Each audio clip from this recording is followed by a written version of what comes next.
Mon, lo ngapain waktu sujud? Kepala lo gosek-gosek gini. Ya gue kan pengen kayak orang-orang Del. Maksud lo?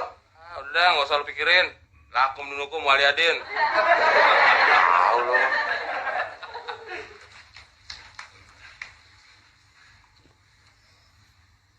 Kok belum hitam juga ya? Caranya.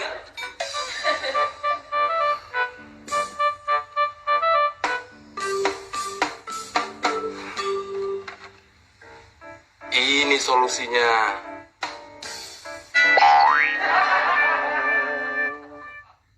Man, cepetan dong.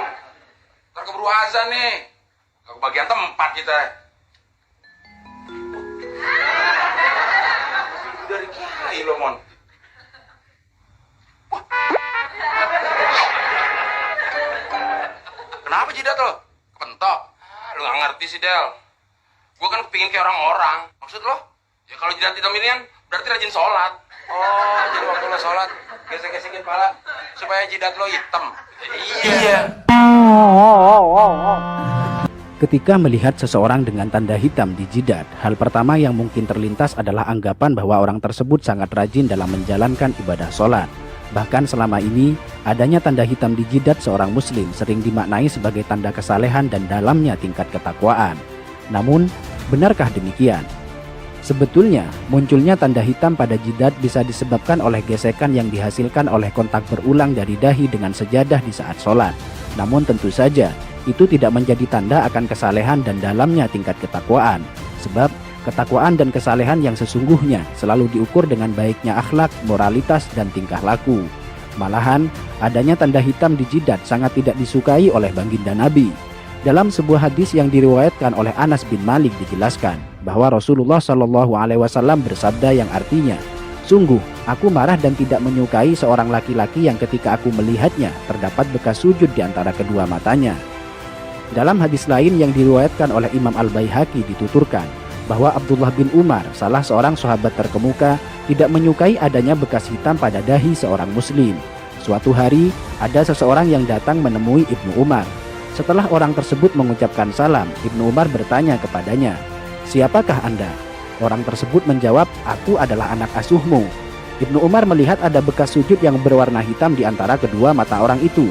Beliau pun berkata kepadanya, "Bekas apa yang ada di antara kedua matamu itu?" "Sungguh, aku telah lama bersahabat dengan Rasulullah, Abu Bakar, Umar, dan Utsman. Lalu, apakah kau melihat ada bekas tersebut pada dahiku?" Hadis riwayat Al-Baihaqi. Masih dari Ibnu Umar, suatu waktu beliau melihat seseorang yang pada dahinya terdapat bekas sujud. Ibnu Umar berkata, "Wahai hamba Allah, sesungguhnya penampilan seseorang itu terletak pada wajahnya. Karena itu, janganlah engkau memperburuk penampilanmu." Hadis riwayat Al-Baihaqi. Dalam hadis lain dijelaskan bahwa suatu ketika Abu Darda melihat seorang perempuan yang pada wajahnya terdapat kapal seperti kapal yang ada pada seekor kambing. Beliau lantas berkata, "Seandainya bekas itu tidak ada pada dirimu, tentu lebih baik." Hadis riwayat Al-Baihaqi. Dari Humaid bin Abdurrahman, ia berkata, "Aku berada di dekat As-Sa'ib bin Yazid ketika seseorang bernama Az-Zubair bin Suhail bin Abdurrahman bin Auf datang. Melihat kedatangannya, Sa'ib berkata, 'Sungguh dia telah merusak wajahnya. Demi Allah, bekas di dahi itu bukanlah bekas sujud. Demi Allah, aku telah sholat dengan menggunakan wajahku ini selama sekian waktu lamanya. Namun, sujud tidaklah memberi bekas sedikit pun pada wajahku." Hadis riwayat Al-Baihaqi. Sampai di sini, mungkin ada yang bertanya, lantas bagaimana pengertian ayat yang menjelaskan bahwa bekas sujud merupakan tanda seorang mukmin yang nampak melalui wajahnya? Menjawab pertanyaan ini, terdapat penjelasan dari Imam Al-Baihaqi yang dituangkan dalam kitab Sunanul Kubronya. Dari Mansur, ia berkata, "Aku bertanya kepada Mujahid tentang maksud dari firman Allah, tanda-tanda mereka tampak pada muka mereka dari bekas sujud. Apakah yang dimaksudkan adalah bekas di wajah?" Mujahid menjawab, "Bukan. Bahkan ada orang yang kapalan yang ada di antara kedua matanya bagaikan kapalan yang ada pada lutut unta. Namun, dia adalah orang yang bejat. Tanda yang dimaksudkan adalah kekhusyuan." Hadis riwayat Al-Baihaqi. Bahkan dalam kitab Hasyiatus Shawi dijelaskan, bukanlah yang dimaksudkan oleh ayat adalah sebagaimana perbuatan orang-orang bodoh dan suka pamer, yaitu tanda hitam yang ada di dahi, karena hal itu adalah ciri khas dari Khawarij.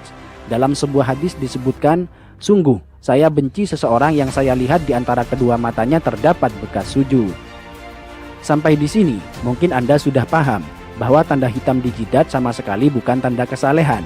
Alih-alih tanda kesalehan, justru tanda tersebut sangat dibenci oleh para sahabat dan tabi'in karena dikhawatirkan akan menimbulkan riya pada pemiliknya.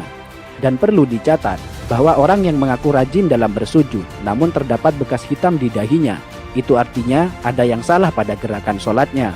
Karena seharusnya muka orang yang rajin bersujud akan tampak bercahaya dan berseri-seri, bukan sebaliknya menjadi kapalan dan menimbulkan bekas hitam. Biasanya dia menjadikan dahinya sebagai tumpuan, bukan tangan dan kedua lututnya. Padahal cara sujud yang benar adalah sebaliknya, yaitu menjadikan kedua tangan dan lutut sebagai tumpuan.